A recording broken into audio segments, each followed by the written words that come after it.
Rajim. Bismillahirrahmanirrahim. Alhamdulillahi wa bihi nasta'in. Amma ba'd. Assalamualaikum warahmatullahi wabarakatuh.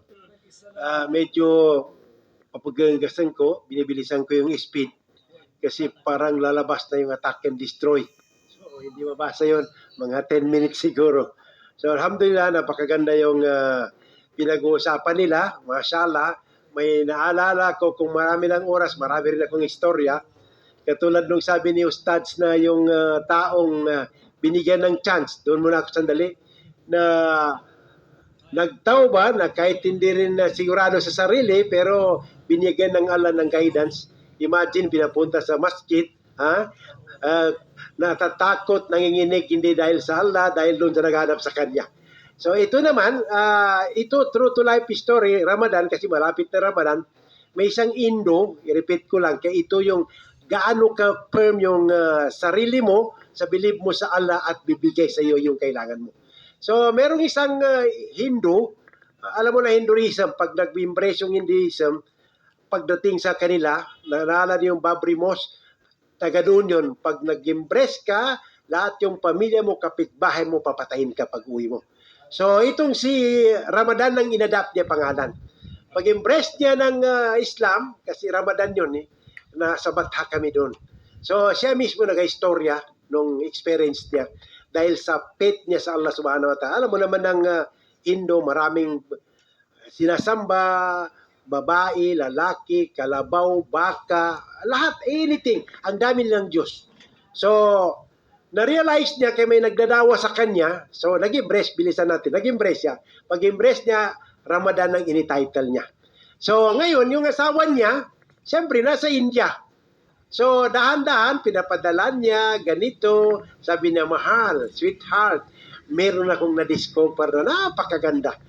Sabi niya, ano pa yan? Sabi niya, relax ka lang, kasi sasabihin ko. Until such time na nalaman niya na nag-Muslim siya, galit na galit.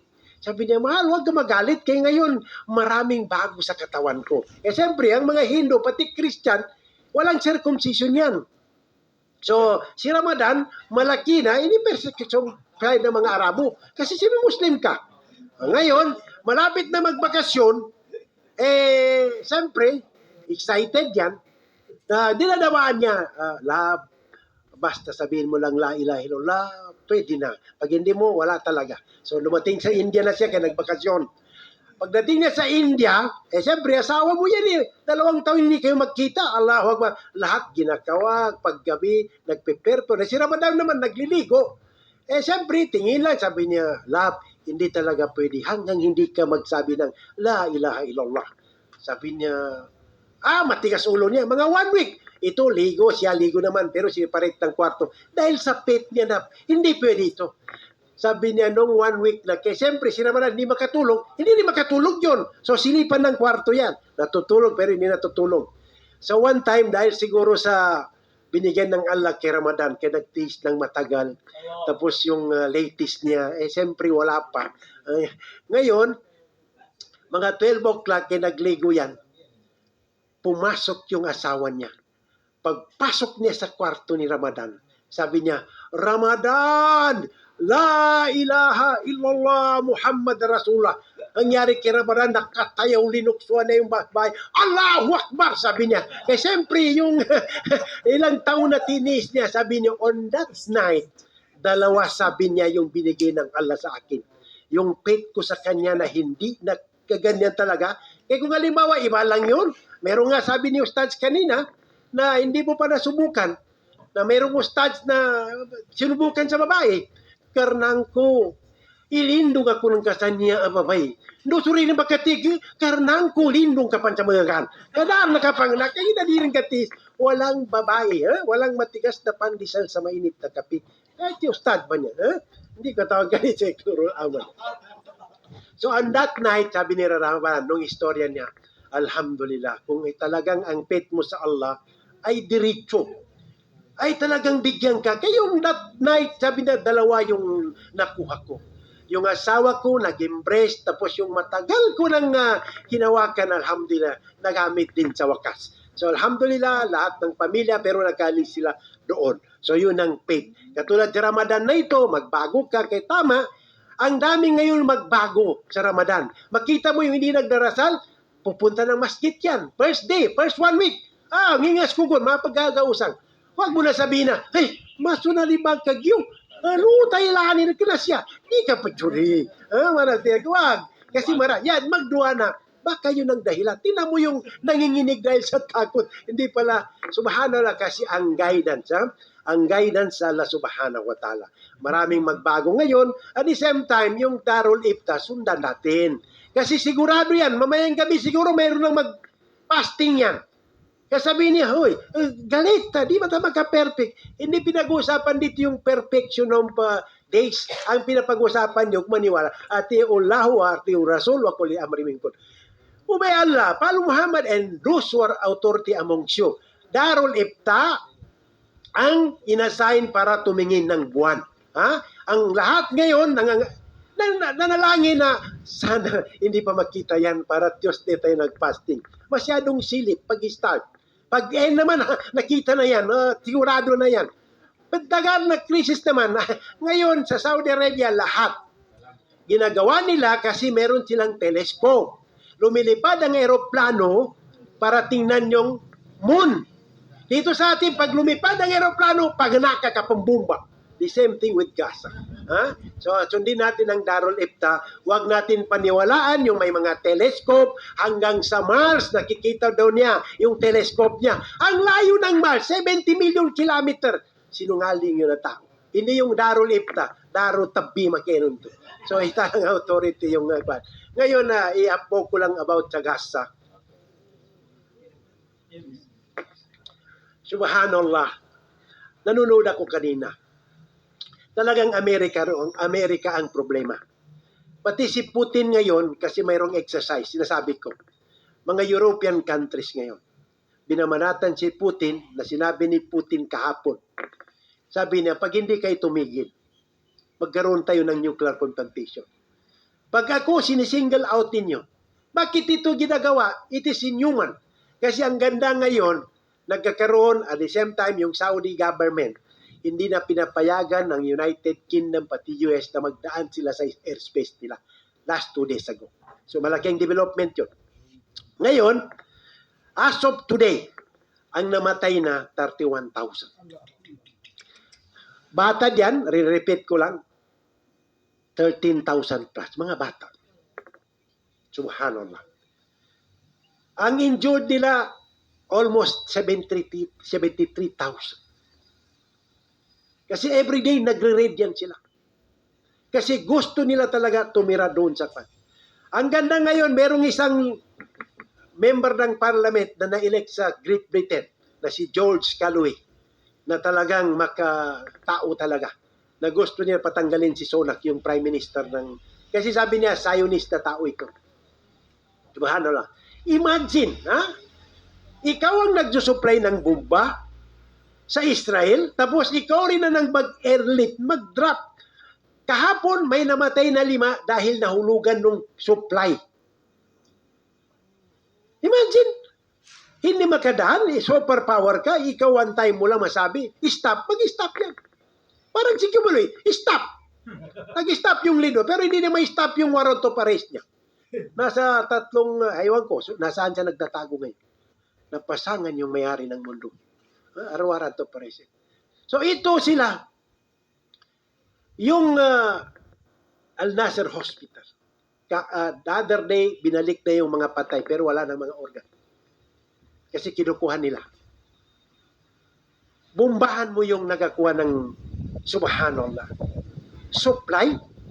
Tapos may propose kahapon, nagsalita si Joe Biden, na maggawa sila ng linya from Cyprus papunta ng Gaza doon sa port, in 2 months time matapos yung parang temporary airport para lahat pagkain doon. Anong kalukuhan? Ganon nila. Tingnan mo ngayon sa Sudan, meron ding labanan. Sa Haiti, yung mga gangster nila. Nahihirapan ngayon. Ngayon, nag-file yung Indonesia ng another case sa International Court of Justice. So, alhamdulillah, may mga development. Ngayon inshallah, itong Ramadan na ito, malapit na talaga yung Ramadan. So maraming nag-supply, yung mga nila na para sa Gaza kasi nasa convention man yan, Geneva Convention na kailangan i-pray mo. Kasi ginagamit ng mga Israel, nag-away ngayon yung mga war cabinet nila. Kagabi, pinapanood ko, subhanallah.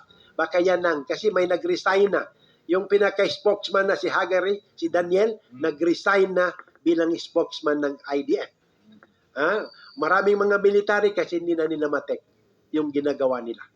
Buong mundo ngayon, katulad sinasabi ko, kaya yung mga duwa natin, alhamdulillah, natatakot din sila itong Ramadan na ito. Kaya baka, subhanallah. Ngayon, mga tulong natin, pupunta rin doon kasi 500,000 ngayon ng nagugutom. Mga bata. The other day, 30 ang namatay sa malnutrition. Yung magandang lalaki katulad kay Jacobo, ganyan. Hindi pa namatay, buhay. Tapos kung halimbawa yan, pag hindi makakain yan, makita mo talaga yung subhanallah. So, yun ang pinaka, subhanallah, latest dyan na panalangin pa rin natin kasi ang Houthi ngayon, ang gusto lang nila, hintuan ng Israel kasi may pinalubog silang barko na hindi talaga lahat yung barkong dumadaan na basta mayari United Kingdom, Israel. Kasi ang gusto na nila, stop yung bomba nila sa Gaza. O hanggang ini-stop, pinapalubog, may 2 Pinoy na namatay. Kasi tinamaan ng missile. Ang halaga ng missile na tinitira nila, $3,000 lang. Tapos yung sa kanila ginagamit pati yung mga equipment, $2 million. Kaya matibad talaga. Pero yun nga, pray na natin na itong Ramadan kasi walang gusto na permanent ceasefire. Kasi pag na permanent, makapunta na kami ni Kagidato sa Palestine. So yung mga contractor na malalaki, baka si RNS din, may maraming building doon na i-construct. Wag lang isama yung asawa. Kasi hindi makatingin. Hanggang tingin ka na lang. So, dito sa atin, at the same time, remember by April 8, may April 8, merong solar flares. Yung magbuga, kasi ngayon, ang pinakamainit na body index nandito sa atin sa Cotabato City. 42 degrees Celsius yung kainitan. Kaya magkasakit kayo, huwag masyadong magpabilad. Kasi madagdagan pa ito. Sa Saudi Arabia, mainit siya pero hindi. Tapos by April 8, merong solar flare. Ibig sabihin, yung sun magbubuga ng malaking energy. Apektado ang mga internet. Naalala nyo, 3 days ago, yung internet nag-stop. Kasi ang mayari ngayon, si Elon Musk, hindi na si Mark Zuckerberg. Kasi naggawa siya ng bunker na si Juan sa Mexico. Si Mark, gumawa siya ng panibagong version ng parang social media na pofo. Nagkana pofo pakuro. Kasi makuro naman naman kasi sa bunker. Na yun, ito ang mga latest na ingatan natin kasi by April 8, tandaan ninyo. Kasi malaki. Kasi imagine yung sun na yan, yung temperature lang sa labas, 5,500 degrees Celsius. Sa gitna, 15 million. Ngayon magbubuga yan ng malaki. Subhanallah. Kasi yan siya, mahulog yan in the day of resurrection. Itong araw na ito na sobrang layo sa atin. 49.6 million kilometers. Subhanallah. Kaya pinababa lang ng konti yan, walang magkasurvive. Pinababa, walang magkasurvive. Kaya ano naman niya, wala na, ma-freeze tayo. Subhanallah, sobra. Pero doon sa paraiso na sinabi niya, subhanallah, ang ganda. Ang importante, sumunod kayo, manood kayo ng program dito, kahit pa konti-kunti, mayroon kayong makukuha dito. At the same time, alhamdulillah, malapit ng Ramadan, huwag ka na talaga mag-alala kasi may problema, may pumunta.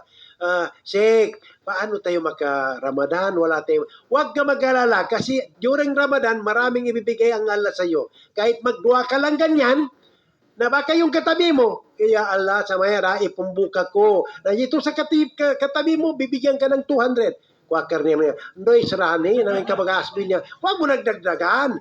Kasi merong mga ganyan na tao, pero Ramadan, you will be paid by Allah subhanahu wa ta'ala. So, sa muli, kasi marami pang mapa-shout out, especially sa Makkah, kasi nagigising sila. So, lahat yan, alhamdulillah.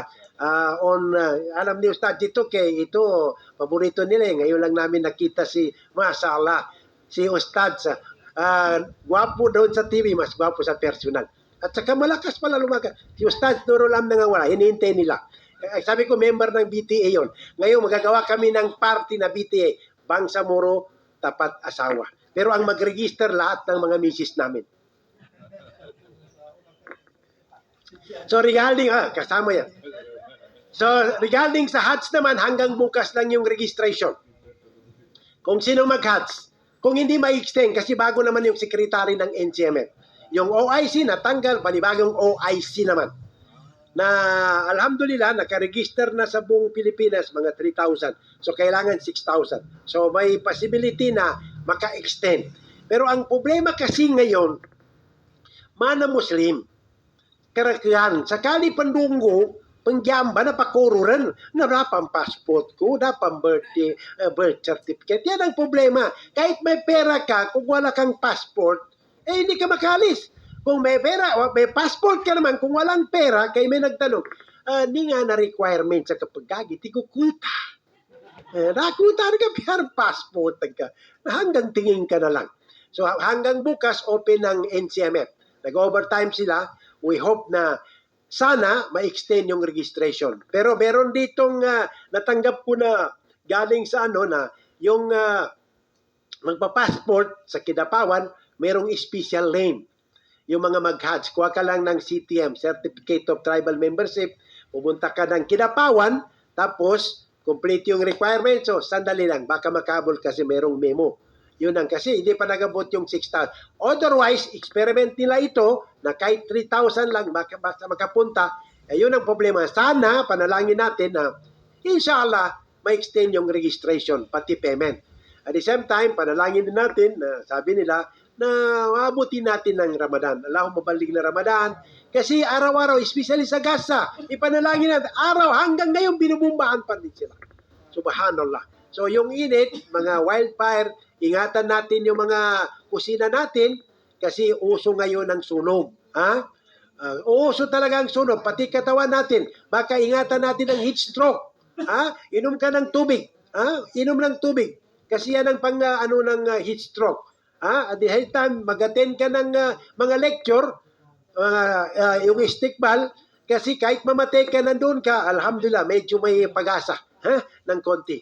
So sa muli, inshallah, sa sunod, inshallah, continue, kay baka itong Ramadan, pero marami pa rin kayong mapanood ng mga lecture, mag-attend kayo kay ito yung blessing, baraka, dito inano yung Quran, inireveal sa kay Prophet Muhammad SAW.